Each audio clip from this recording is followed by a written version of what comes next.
Hey guys, how's it going? Preparing here. So yesterday, within a couple hours of one another, the highest level hardcore deaths happened. So Willy Wonka died at level 94, and just prior, maybe a couple hours prior, Pam died at level 94 as well. So it's a really interesting thing because, Path of Exile is not the kind of game where you can just roll up a character and get 94.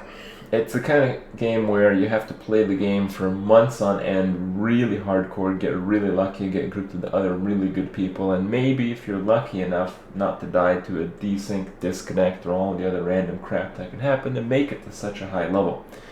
The fact that they died really highlights the fact that, there are still some very serious dangers in the game, and I'll talk to you guys about those, what they are, and what led to the circumstance of the two players who died, and kind of general close calls and the high-end character stuff.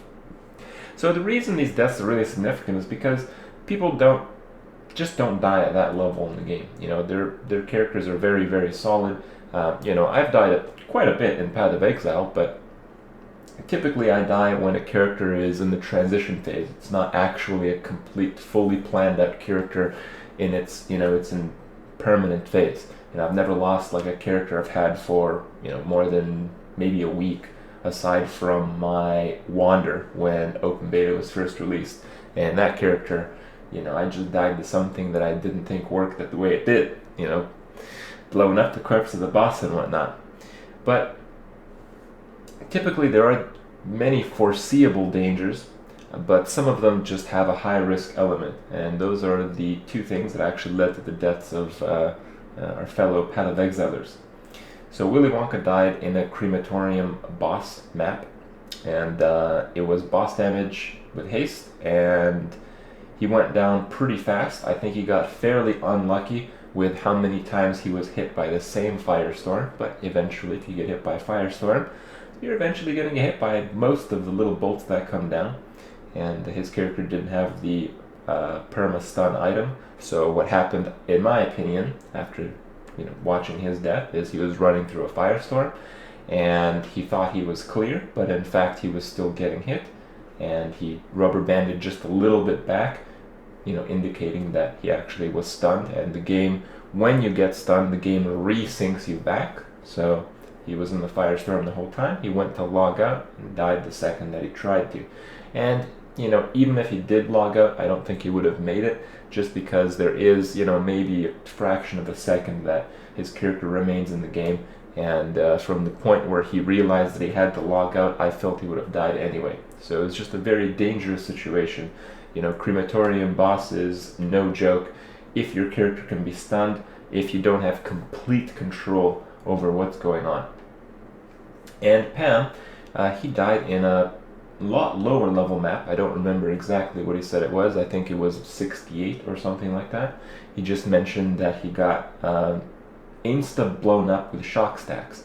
So Pam plays a level 94, very high life character. He doesn't have cones, but neither does anyone else on Onslaught.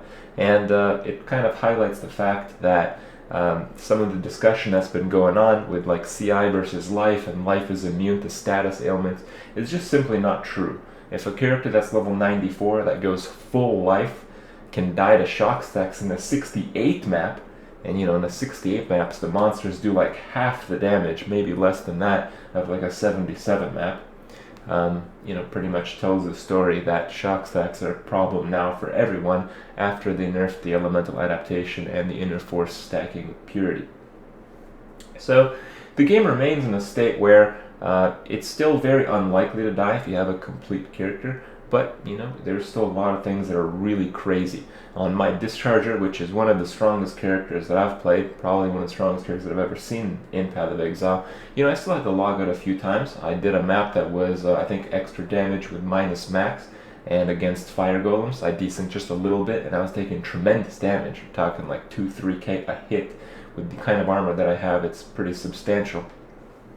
And another time, I was doing a 76 map, and it was GMP with extra damage as fire, I think, and we ran into some champion some champion monsters that do a ton of projectiles, and I was surrounded, and it probably would have been fine. I discharged. I had to stay alive for maybe 1 or 2 seconds, but because there were so many monsters, the element of risk was too high. And it's just the kind of situation where you kind of have to assess, is it really worth doing? Is it really worth staying in the game? A lot of people play hardcore, a lot of people play Path of Exile where they just log out with Alt F4 all the time.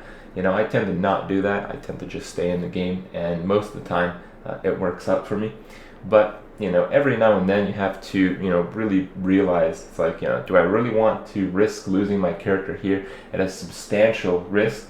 You know, maybe not. But there are still a lot of things in Path of Exile, many of which include, you know, very serious stacking of map mechanics with like minus max resist, extra damage is an element of extra damage. You know, the extra damage multiplies their damage, and then the extra element damage multiplies all of the damage again. And then, you know, with like minus max or something, you can get for like, you know, 4,000 or 5,000 by just a random Roa. And then, you know, you can sometimes have to do that kind of map in like a, you know, precinct map, and then you have a lightning strike action. That guy's gonna hit for like 10k.